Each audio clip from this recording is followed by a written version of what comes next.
او دا په دې مسلمانانو کې بعضي که نه چې کله داسې دینداره سړی ویني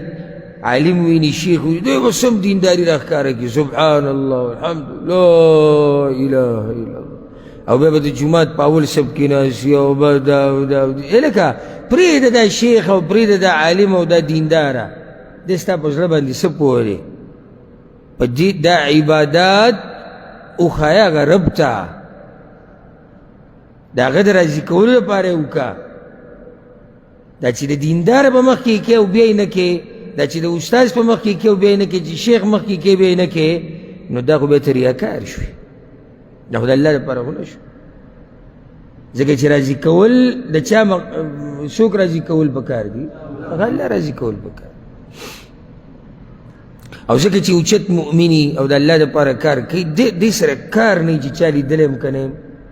څوک مې پېژني او که نه ځکه چې ده ته پته ده چې کوم رب دپاره یې کوم د هغه سره ذره برابر عمل نه ضایع کېږي اوس یو سړی دی 1,00,000 ریال یې راواغېستو او غریب له یې ورکړو نه چا ولیدو او داسې شتي ډېر د الله بندګان نه چا ولیدو نه ترې څوک خبر دي چې ده ورکړي دی ښه مطمئن دی ښه خوشحاله لکه ولي وایي کوم رب دپاره چې مې ورکړي د هغه سره ټول نوټ شوي او مقصد هم دغه دی خو دا چې 10 ریاله ورکوي او داسې 10 روپۍ ورکړي او 3 کسانو نیولي او بل ورته کیمره نیولي او څه چلې وکړو پلانې سیب نن یې خلکو کې ټولې وي 10 روپۍ تقسیم کړي نو دې کې صحیح ده زم چې بعض به داسې چې هغوی به ریاکاري مقصد نه کله مجبوري هم شي هغه بعض حالات دي خو څه ضرورت دی انسان ته خو ته چې کله الله ته د هر څه پته شتي الله ته پته ده که نه ده پته نو بیا څه ضرورت دی ته بل ته او بل ته ته پرون د شپې ولاړې وې که نه وې تهجد کوې دلته څومره ملګري ناست دي موږ ته د هېڅ چا پته نشته چې د شپې پرون تهجد کړي ده او که نه یې دي کړي که نه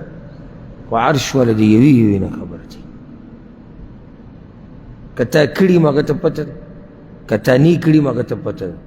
او که ته زما په مخ کې ډېر وې د ملګرو په مخ کې چې د شپې مونږ ډېره مزه کوي او پای کې ډېر راحتي او سکون او دا تاله فایدې نه در کوي الټه دله نقصان در کوي هغه عرش والا ته پته ده چې تاله سکون در کوي دا مونځ او که نه در کوي هغه حقیقت نه خبره ده نو ګوره الله وی دوی له پکار و چې څوک راضي کړی وي الله او د الله پیغمبر راضي کړی